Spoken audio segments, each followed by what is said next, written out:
Hello and welcome to the Secular Buddhism podcast, a podcast that presents Buddhist teachings, concepts, and ideas from a secular perspective. You don't need to use what you learn from Buddhism to be a Buddhist. You can use what you learn to simply be a better whatever you already are.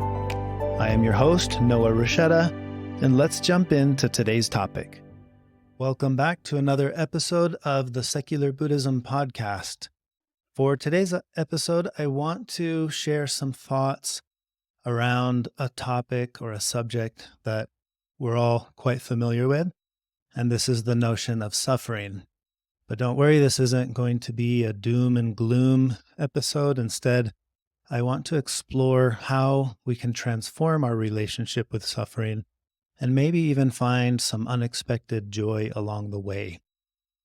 Now, the topic of Buddhism, the topic of suffering is the very first topic you encounter when you start learning about Buddhism. In fact, I would say that all Buddhist teachings are centered around this central notion that life is difficult and life entails experiencing suffering. And when we talk about suffering from the Buddhist perspective, we're talking about not just major tragedies, but every form of discomfort or anguish or unsatisfactoriness, whether that be stubbing your toe in the morning, feeling stressed about work, arguing with a loved one. The Buddha taught that suffering, or dukkha, is a universal part of the human experience. It's something that we all deal with, regardless of who we are or where we come from or what we do or don't do to try to avoid it. It's inescapable. And here's the interesting part. Buddhism doesn't just say, yep, life is tough, you should just deal with it. Instead, it goes on to offer us tools to work with our suffering and to transform the relationship we have with it. You can think about it almost like you're given a box of tools, and these tools are different types, different shapes. They're used for different purposes. And sometimes the right tool used in the right setting is what makes it easy to deal with a specific situation. And not having that tool can make an ordinary situation much more difficult to manage. So imagine you have this box of tools, but you never really open it because there are too many, or you don't want to see what's inside that box.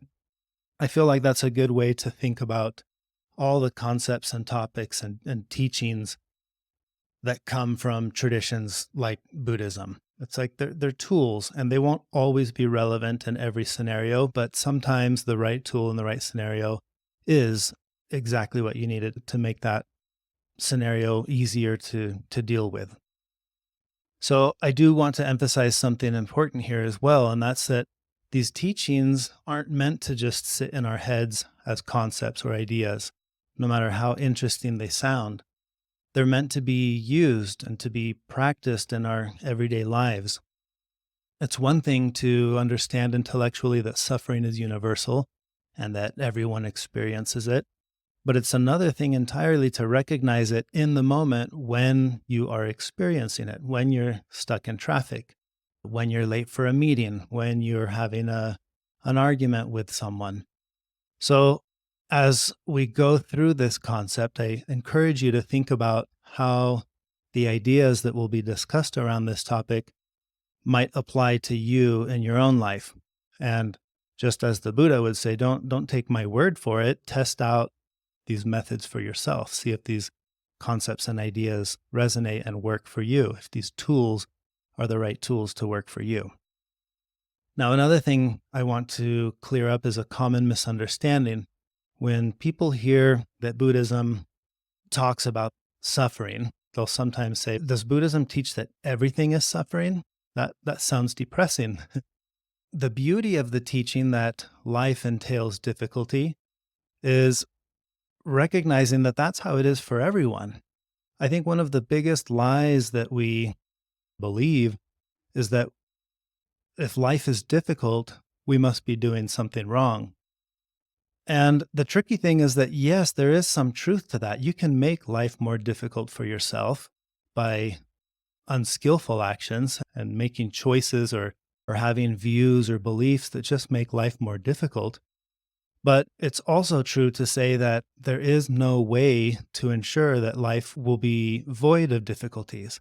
You can check the tire pressure in your cars every day, and still one day you're on the road and boom, you have a flat tire. The beauty of knowing that suffering is universal is that you don't have to be so hard on yourself when you're experiencing it, because you can recognize, hey, this is just a part of what it is to be alive. I think parents know this feeling. You can read all the books and attend all the lecture series, study everything there is to know about parenting. And then guess what? Parenting is still going to be hard because that's the nature of parenting. It's difficult. There's no way to go through it and say, well, that was easy. Nothing ever went wrong. That's just not how it is. And that's what Buddhism is saying about life in general. The Buddha wasn't saying that everything is suffering. It's more about pointing out that all things are impermanent. And that means the good times don't last forever, but it also means that the bad times don't last forever. Understanding this can be really liberating when we recognize that both joy and suffering are temporary. We can learn to appreciate the good moments more fully and to not get so caught up in the difficult moments. And now this brings up an idea from this teaching that I really like, and it's a teaching that comes from Thich Nhat Hanh, the expression, no mud, no lotus. And the idea is that just as a lotus flower needs mud to grow, mud is where lotus flowers grow, we need our difficulties to develop wisdom and compassion. We need to experience suffering because it's in the midst of suffering that we can develop wisdom and experience kindness and compassion. And if we know how to make good use of suffering, we can actually produce joy and happiness out of that. Very much the same way that a lotus emerges from the mud. And hence the expression, no mud, no lotus. I think we sometimes go through life wanting the lotus, but not wanting mud. And we fail to recognize a foundational truth there, which is that without the mud, you wouldn't have the lotus. Now, this doesn't mean that we need to go looking for suffering or that when we do experience it, we should enjoy it. But suffering will come. And when it does, we can learn to work with it rather than just trying to get rid of it as quickly as possible. And I think that might be the essence of what I'm trying to convey with this particular topic today. It's that life is difficult and you will experience difficulties. And when you do, that default reaction or that default mode inside that says, I want to just run from this, or I want to avoid it, or I want to distract myself from this difficulty. We distract ourselves from difficulties in a lot of ways. It's what drives some people to unskillful actions. I'm sure you can think of lots of examples here. But so how do we do this? How do we learn to make the best of suffering when we experience it? One way is through mindful acknowledgement, which would just be as simple as paying attention to our experience of suffering, but without immediately trying to change or push it away. It's like saying to yourself, okay, this is tough. This thing I'm experiencing right now, this is difficult. And recognize it for what it is. This is a difficulty. This is the feeling I'm experiencing of wanting things to be other than how they are. You can just pause right there for a moment and say, okay, now I know what I'm feeling. I'm experiencing dukkha. And then from there, what the next step would be counterintuitive. Pema Chodron in her book, When Things Fall Apart, talks about the idea of leaning into our difficult emotions rather than trying to escape them. Again, this is counterintuitive, but often when we allow ourselves to fully feel our pain or discomfort, ironically, that's when it loses some of its power over us. I've talked about this before with that notion of the story of the sticky hair monster. And it's like you have this monster there that you're fighting and trying to get rid of. And because of the nature of that monster, it's sticky hair, everything you throw at it just sticks to it and reinforces it. It gives it a new layer of armor. So what do you do in a situation like that where you can't fight this thing? Well, in the story, if you'll recall, the solution was to not fight it, to just sit and understand it, to talk to it. And with that curiosity, rather than anger or aversion and resistance, through curiosity and seeking understanding, you can change the relationship you have with that sticky hair monster. And I think the same thing is true with suffering. When we're experiencing it through curiosity and through a lens of understanding, what is this that I'm feeling? Why is this causing me so much discomfort? Then you can gain insight and you can change the relationship that you have with the suffering. And that's another part of what I want to emphasize here. I think the misconception sometimes with this notion of suffering is that if you play your cards right, you can get rid of it and eliminate suffering in your life. And that's just not true. But what you can change is the relationship you have with suffering.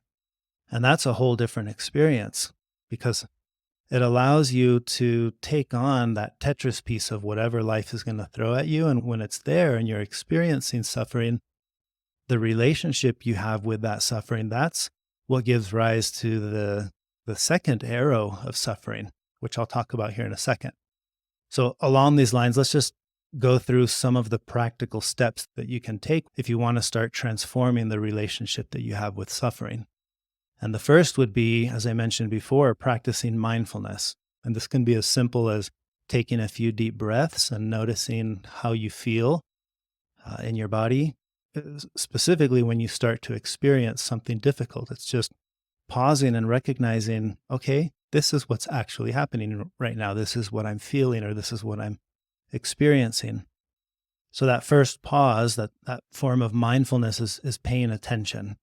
And when you recognize, okay, I'm feeling strong emotion right now, or I'm feeling this sense of difficulty, then you can go on to the next step, which is to think of the teaching of the two arrows, the concept of the two arrows, which, if you recall, this is where you recognize that the first arrow is the unavoidable pain of the situation. In the very same way that if you were suddenly struck with an arrow, you're going to experience the pain and discomfort of having been struck by an arrow.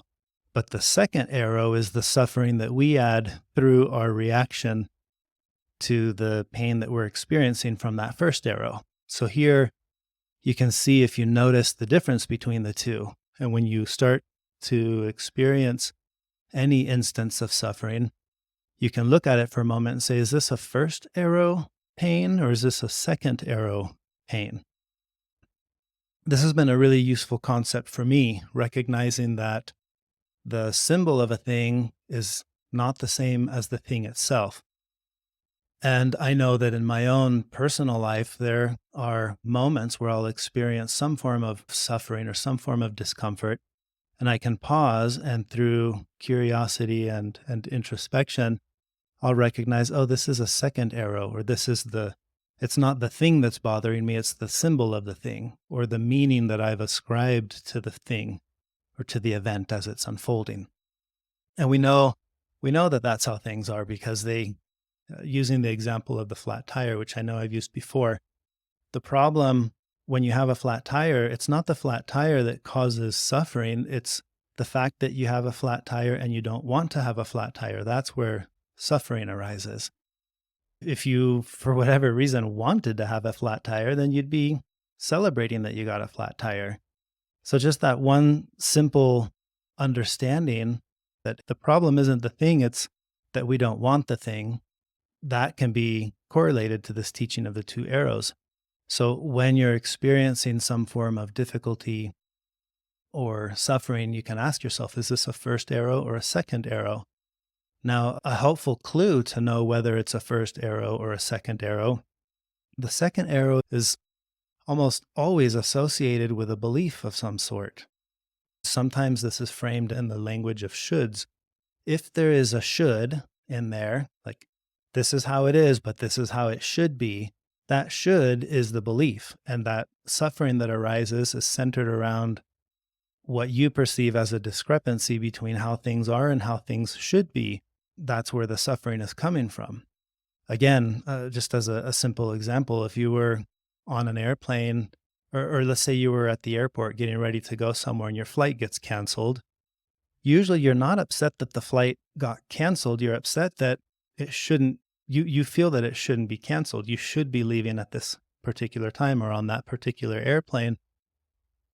But that's just the story we tell ourselves. Now, if you knew, if you knew that, hey, by being late on that plane, you're going to avoid being in the air exactly where these birds would have crossed the path and, struck the airplane and caused an emergency, and now you have to land somewhere, or even worse, crash somewhere, you'd be perfectly fine with saying, okay, then never mind, I don't want to take off. It's fine to be delayed here an hour. But we don't know that. So again, what you're juggling here is your idea or your belief of how something should be. So the should, if there's a should in there, that is a clue to whether or not you're experiencing the suffering of a first arrow or a second arrow. So then the third practical step that you can take is cultivating compassion. When you are suffering, try to treat yourself with the same kindness that you would show a good friend, someone that you care about. So imagine you can put anyone in this situation that you're in and think, well, what if this was my mom going through this? Or what if this was my child or my best friend, just whoever? You would probably be able to come up with some wisdom for them and say, that this happens sometimes, or you'd have something to say to them, some form of compassion. You might be able to feel like, well, I get why you're so upset, because that's what people experience when their flight gets canceled or whatever. So you can extend that same compassion to yourself by saying, what would someone who truly cares about me and loves me, what would they be saying to me? And practice trying to express that to yourself. That can be an important part of this puzzle here, because again, suffering is something that we will all experience. So learning to extend compassion to ourselves when we do experience suffering is a really important part of the puzzle here.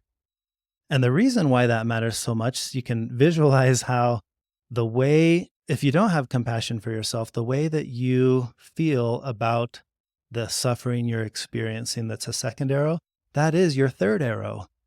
And there's no rule that says it's a first arrow or a second arrow. You could have a whole quiver of arrows in this analogy where here's the thing that happened. I'm really upset that this happened because I believe it should have been another way. That's now the pain of the second arrow. Then I feel guilty and mad at myself because I shouldn't be mad when I realize, man, that's a second arrow. I shouldn't be mad at myself. Now I'm giving myself the third arrow because I'm thinking I shouldn't be feeling the pain of the second arrow, and so on, right? Like this can be really complex and layered really quick. I could be mad at you for being mad at me for being mad at a second arrow. And now I've given myself a third or a fourth arrow, and you can see how this goes on and on. So to try to stem the flow of arrows, cultivate compassion and extend that compassion to yourself when you realize, oh, I'm experiencing the suffering of a second arrow. And then the fourth and final practical step that you can work on to transform the relationship with suffering is remember impermanence. Remember, when you're in a tough situation, remind yourself that it's not permanent. This too shall pass. That's the expression that is helpful both in the good times and the bad times, to remind yourself that this is how I'm feeling right now, but I won't always be feeling this. So when you combine those practical steps, now you have some tools in your toolkit to work with when you are experiencing suffering. So these are just a few of the tools that you can start to experiment with. And remember, the goal isn't to eliminate suffering. We know that that's not possible. Suffering is something that is universal. You don't have to go looking for it. It will find you. And this is why I love the analogy of life being like the game of Tetris, because the pieces are coming. You don't know what the pieces are. You don't know what piece is right around the corner. And you don't need to try to influence what those pieces are.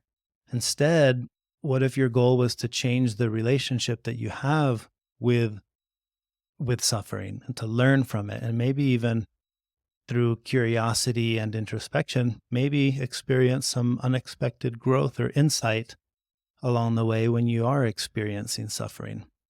I know that for me personally, I can look back and some of the biggest growth that I've experienced comes from some of the biggest forms of suffering that I've experienced. And I think a lot of people would say that. A lot of people who have been through difficulties and difficult experiences would tell you that at some point they can look back and say some of the most growth I've experienced came from that event or from that suffering. That can be a helpful thing to keep in mind, that when you are experiencing suffering, rather than looking at it and saying, why am I experiencing this? Because again, that's not a skillful response. Our tendency, I think a human tendency we have, is to want to make meaning. And we're so good at it that we don't even realize that's what we're doing. So something happens and right away it's, why? Why is this happening to me? And maybe this can be one of those triggers for you, that the moment you detect that you've asked the question, why, say, wait a second, it's not about why. Reframe it and say, what can I learn from this? And it doesn't have to be, what can I learn from this? And then you think, well, what can I learn right now? Sometimes we don't learn from these difficulties till years later, years down the road. So you could say, I wonder what I will learn from this at some point in the future. And just that, acknowledging that I probably will learn something from this, no matter how difficult this is right now. 10 years from now, I'll probably look back and I will have learned something. I know for me, that just leaves me with curiosity in the moment. Even if I can't see it in the moment, I like to just imagine, I wonder what I will learn from this at some point. And that is already the start of changing that relationship you have with the suffering while you're experiencing it. So to wrap up, I want to encourage you to take these ideas and just play with them in your own life. See if it resonates with you, the notion of the first arrow and the second arrow, or the notion of not changing suffering, but changing the relationship you have with suffering. And see what happens as you explore that concept. Remember, Buddhism isn't about accepting a set of beliefs. It's about curiosity and investigating your own lived experience and seeing what, if you pay attention, what will you see? What will you discover? And I think this is one of the areas that we tend to not want to spend time with, because suffering isn't pleasant. It's an unpleasant experience, and we want to run away from and avoid anything that's unpleasant.